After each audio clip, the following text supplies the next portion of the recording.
नमस्कार, आप live studies देख रहे हैं। आपके साथ मैं हूं वसीम खान। रुपौली उपचुनाव को लेकर परिणाम और नतीजे आप सभी के सामने हैं, मगर सियासत गर्म है। देखिए, महागठबंधन इंडिया ब्लॉक की हार रुपौली में, बीमा भारती तीसरे पायदान पर। अब सियासत गर्म है। कांग्रेस ने जहां एक तरफ पप्पू यादव को लेकर बड़ा बयान दिया, वहीं राजद ने भी माना है भूल हुई है, मगर माले के नेता कह रहे हैं कि समीक्षा की बहुत जरूरत है।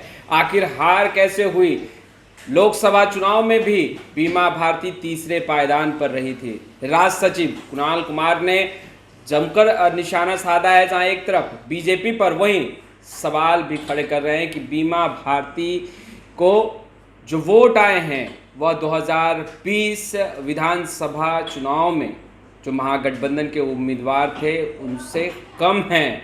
देखिए, समीक्षा की बहुत ज़रूरत है, कुणाल कुमार यह भी कह रहे हैं। उन्होंने बयान में अपने कहा है कि रुपौली विधानसभा उपचुनाव में इंडिया गठबंधन समर्पित राजद उम्मीदवार की हार गंभीर समीक्षा की मांग करती है। पूर्णिया लोकसभा चुनाव के समय से ही पूरा मामला इंडिया गठबंधन के खिलाफ जा रहा है। इस बार 2020 की तुलना में गठबंधन उम्मीदवार को लगभग 11,000 कम वोट आए हैं। बिना समय गवाए इसकी समीक्षा करनी चाहिए। देखिए, उन्होंने तमाम बातें कही हैं। उन्होंने कहा है कि 2020 विधानसभा चुनाव के अगर आंकड़े को देखा जाए तो महागठबंधन के उम्मीदवार को जो वोट आया था उससे 11,000 वोट कम बीमा भारती को उपचुनाव में आए हैं।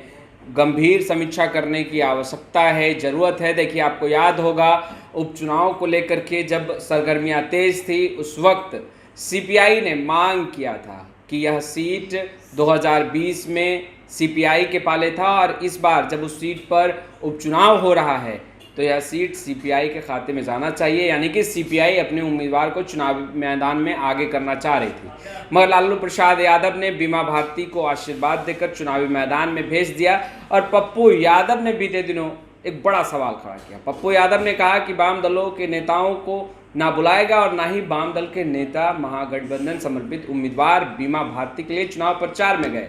यह भी एक कारण रहा। बीमा भारती तीसरे पायदान पर रही। निर्दलीय उम्मीदवार शंकर सिंह जीत गए। जेडीयू के उम्मीदवार दूसरे पायदान पर रहे, मगर कई सवाल हैं। उन तमाम सवालों को लेकर अब महागठबंधन के अंदर ही सियासत गर्म है, जहां एक तरफ सीपीआईएमएल यह मांग कर रही है कि गंभीर समीक्षा होनी चाहिए, चूक तो हुई है। वहीं कांग्रेस के नेता भी अब मांग करने लगे हैं कि बेशक समीक्षा की ज़रूरत है, तीसरे पायदान पर बीमा भारती रही है, और ऐसे में समीक्षा कर यह जानना जरूरी है कि आखिर कारण क्या रहा जो बीमा भारती लोकसभा चुनाव में भी तीसरे पायदान पर, और उपचुनाव जब रुपौली में हुआ उस वक्त भी तीसरे पायदान पर रही। खैर, इस वीडियो में इतना ही। अब तक आपने हमारे चैनल को सब्सक्राइब नहीं किया है, तुरंत सब्सक्राइब कर ले। आपका बहुत बहुत शुक्रिया।